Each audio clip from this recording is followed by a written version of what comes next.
Welcome to Charter Local Edition. Today we're in Nevada's beautiful capital city of Carson City. I'm Dana Cowley, your host for today's segment, and my guest is Nevada Senator Patricia Farley. Thank you so much for joining us. Thank you for inviting me. You've done something that I think resonates with a lot of Americans. Is you are a Republican, but you have moved into a nonpartisan position. I believe you're the only nonpartisan senator. And how has that helped you do your job more effectively? Well, I think, to be quite honest, I was fairly nonpartisan in the 2017, 2015 session, although I was elected as a Republican.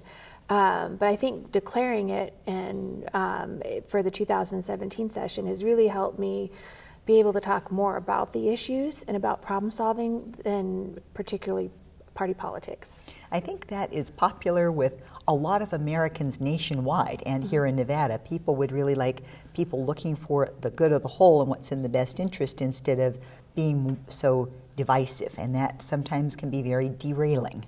Yeah, and so this was my first foray into politics. I'm a business owner and I'm a mom, and I've always voted, but I just kind of stayed away from the political aspects of the world. But because I was a mom and because I was a business owner, I got involved in politics, and it was a little disheartening in 2015 because it wasn't necessarily for me. What I felt like it wasn't about the issues; it was more about politics and fighting the other side. And when it was more my prerogative to reach out across the aisle, I really just felt in my heart and in my soul that I was a nonpartisan in 2015.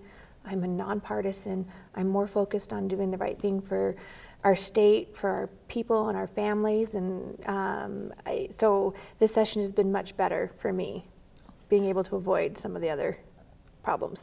And you're a woman-owned business, you have a construction company, you have kids, and you have a bill alive now that would allow anyone who's going through any type of drug or alcohol treatment to have their payments go straight to their providers, because those are the things you're working on for your business and family interests. I think that as elected officials, our job is to collectively come together and address community issues. And the opioid, alcohol, drugs are a national crisis. And unfortunately, Nevada leads the nation in those statistics. And so I think we look for ways to help.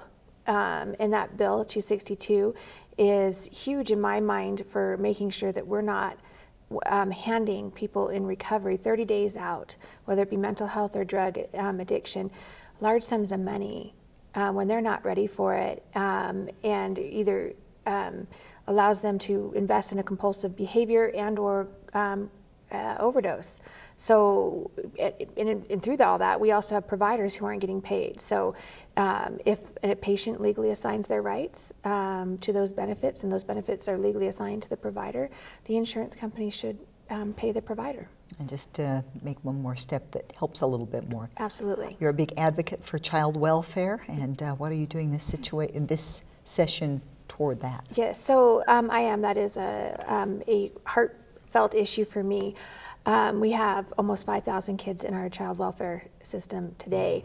We probably should have a lot more, but the reality is we don't have the funding to help all the kids that are in need, and so a lot of kids are left in situations that I think are deplorable, but because we cannot move them, we have to leave them there. So working on a couple different bills, one funding different programs in child welfare, recognizing that our caseworkers need more assistance, that our kids that are in child care in the foster care system need to have more normalcy, and the parents that are participating in the foster care system and hosting these children in their home need to be allowed to have prudent parenting rights so that they can allow these kids to be kids, and we don't continue to have children who never find, whether they're natural family or other families, they don't ever find those relationships and connections. So working very hard on advocating for those issues. The Democratic Caucus has been